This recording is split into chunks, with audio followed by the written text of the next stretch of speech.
Building to a 300 kilo deadlift was very easy. I'm a person that I've been training for the past 10 years. I've managed to hit 260 for many reps. I've hit for a set of 5. I've hit 280 for a set of 3. And I've also hit over 300 kilos on occasion. I've hit 300 kilos in competitions multiple times over the years.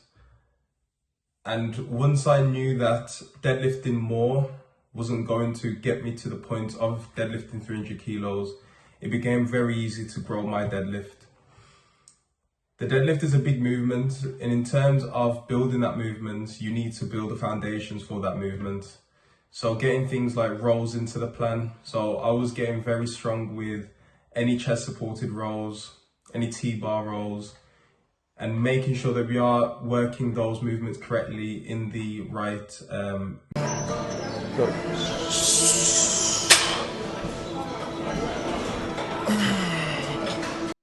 If you're only going to deadlift more often, one thing that's going to come from that is just building up a lot of fatigue in the lower back area. So I've been speaking to guys recently and they tell me that they deadlift 3 and 4 times per week, an actual 3 or 4 times a week of deadlift, and not just hip hinging a couple of times a week and deadlifting a couple of times a week. They're deadlifting from the floor heavy 4 times a week and wondering why their deadlift isn't growing. And I said to them, it's simply not growing because you're deadlifting way too often and you're deadlifting heavy way too often. The way that I set up my deadlifts now, I set up one heavy deadlifting day, then I'll move on to one other hip hinging day where it's an RDL. And those 2 days are sufficient enough for me to grow my deadlift. So on the first heavy deadlift day, what I do is I go for either doubles or singles. Then I'll be going on to my 3 sets of 5 on my back offs on those days. Then I will work on to some higher reps on my RDL. So I'll work up to sets of 7 at RP 6 till 7. And then I'll have 2 to 3 back off sets of 7 again on that day. And that has been enough for me to grow my deadlift and improve my form and get me to a position where my form feels repeatable and consistent from session to session. Another thing that I do see people doing wrong is their setup is completely off. So they'll be starting with the barbell way too far out in front of their toes. So the second that they start to pull, their hips will come off the floor first. They're creating a sort of seesaw position and they're never getting into a position where they're in their strongest place. So what you need to do is when you step over the bar, step with half your foot in front and half your foot behind the bar. Then what you want to do, you want to reach down to the bar without bending your knees. Then from there, once you get to the grip of the bar, get a big brace. You can get your brace at the top or you can get it down at the bottom, but I like to get my brace when my hands are onto the bar. So get a big brace at the bottom of the bar. Once you're at that position, you want to then bring the barbell to your shins and bring your shoulders to the back of the room. So you're sort of exposing your chest and trying to point your chest forward rather than just sinking your hips really low into a squatting position.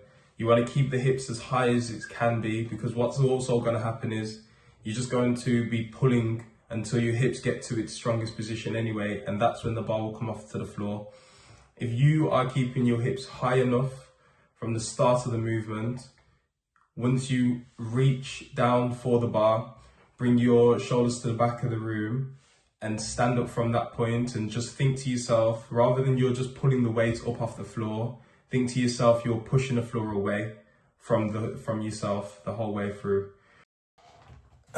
Next up, obviously, spend time building the posterior chain. So that means glutes, hamstrings, lower back, they need work to get a better deadlift. So for a long time, I did neglect things like hyperextensions. I was neglecting things like hip thrusts, seated hamstring curls. I would go very light on. I'll just do loads and loads of reps on. But over the last 3 to 4 years of my training, as I've been getting a little bit more specific with my strength goals, I've been going towards more 1 rep maxes, and not 1 rep maxes, but more so closer to failure with low reps on the things like seated hamstring curl. So Never would I think I'd go to just do a set of 6 on the hamstring curls and go as heavy as I can, but more so recently I have been doing that, and that has helped me build up my hamstrings area. Hip thrust as well, going very heavy on that type of movement. I know as men we sometimes don't always want to do a hip thrust, but it can be very good to work on that type of movement because it has a direct correlation to your exact deadlift anyway. So that can be very good for yourself as well. Be to working on your weakest point. So if you're somebody that has access to video record your training, I would definitely say to look at I'll definitely say to record your sets and reps that you are doing, especially the heavier sets, because that's going to be the best show of where you need to improve. So if you're somebody that does struggle with keeping your hips down in a deadlift, there are movements that you can do to try to help that part of the movement. So I usually like to use a pause deadlift. If I feel like my hips shoot up quite fast on a deadlift, I like to program in a pause deadlift. So you're just pausing 1 to 2 inches off the floor, and that will help you keep your hips down once you're getting into heavier deadlifting sets. Also, if you're somebody where lockout is mainly an issue, I would definitely say it's more so down to your starting position. So don't be that person that just goes into the gym and just does loads of rack pulls and thinks that's going to be solving your lockout. It's always going to be coming down to your starting position if you have a poor lockout. If you found any of those deadlifting tips helpful, drop a like and hit the subscribe button. In the next few videos, I'll be going a little bit more into detail on the setup of the deadlift, exactly how I program my deadlift, and just how I can break every single plateau in the deadlift itself. So thanks for watching. I'll see you next time.